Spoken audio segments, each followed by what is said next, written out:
Hey guys, and welcome to this review where we're going to be looking at Titanfall 2 and seeing whether it's worth it in 2020, 4 years on from its initial release. So obviously this first-person shooter game at launch received very good reviews, and the developers Respawn Entertainment have added lots to the game since then. So let's get into it straight after a quick word from our sponsor Rogue Energy. They make some of the best gaming drinks out there on the market, and using code AVERAGE10 and my link in the description, you can get a whole 10% off your order. So let's get into the review. Let's look at the two main modes in Titanfall 2. We have campaign and multiplayer. We'll dive into the multiplayer first. So in most multiplayer games, you'll spawn as a pilot being a special type of soldier who can, well, pilot Titans. And a Titan is basically an intelligent robot mech suit thing which talks and drops one-liners every now and then. Lovely.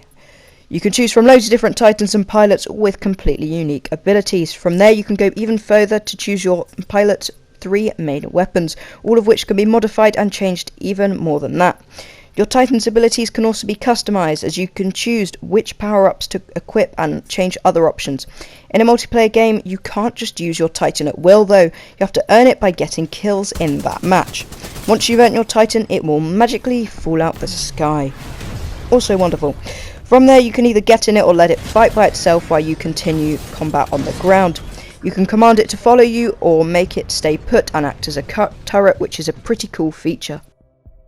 So all in all, there are 9 different multiplayer modes. However, the only one anyone really plays is called Attrition.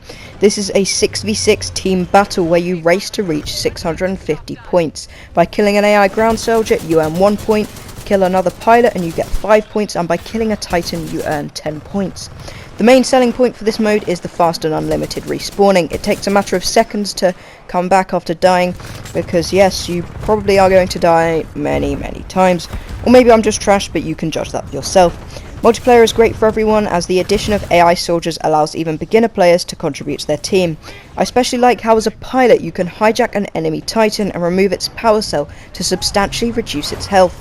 If your Titan is still charging up, you could also jump on top of a friend's Titan and use it as a vantage point, which is great for people who prefer to play sniper. Other multiplayer modes include Capture the Flag, Titan-only deathmatches, as well as pilot-only modes. As you can see, multiplayer offers diverse, action-packed gameplay, good for all players, which I love because it's honestly just so much fun. So the final multiplayer mode I must mention is called Frontier Defense. This was not in the game at release and therefore has its own icon in the main menu rather than being put with the 9 other multiplayer modes. This is because this is not PvP but PvAI. I don't think that's an official term, but sure. In this mode, you and 3 other players will have to defend the energy harvester from waves of AI enemies.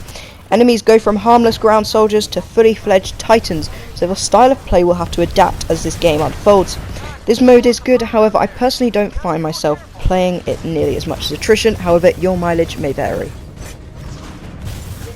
Now onto the campaign. So you begin the story as a standard infantry soldier named Jack Cooper. He has crash landed on a fantasy planet and he takes ownership of a Titan named BT, who belonged to a pilot who sustained fatal injuries in battle. Your first mission is to fight your way through enemy forces to find a compatible power source for BT. From there you embark on exciting missions with your new friend. The campaign ranges from taking out other huge Titans while piloting BT to navigating through tough terrain on foot in a style reminiscent of an assault course or death run. As per usual for campaign modes, this mode really does show off the incredibly good graphics that this game has to offer. For an almost 4-year-old game, the graphics are stunning and there's not really anything I could fault. Each location boasts amazing detail as well as bright and vivid colours. I must also mention that you can set the difficulty for the campaign, which makes it suitable for beginners as well as the most hardcore of players. So as you can see, this game has so much to offer, and it's definitely not your standard first-person shooter game, but is it worth it? So it's priced at around £5 to £20 depending on your platform. However, if you're on PlayStation like me, you may be able to claim this game for free, as it was featured on PlayStation Plus as of December last year. Overall, I believe this is still a game. Well, of course it's still a frigging game. I believe it's still a great game even 4 years after release.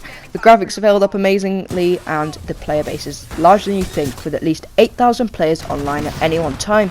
And that's just the PlayStation local servers.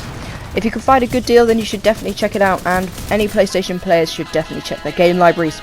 That's my verdict. I'll let you make yours. Like and subscribe for similar content. I really do appreciate it because I put so many hours into these videos. Don't be afraid to let me know what you thought down in the comments, and thanks for watching. I'll see you in the next one.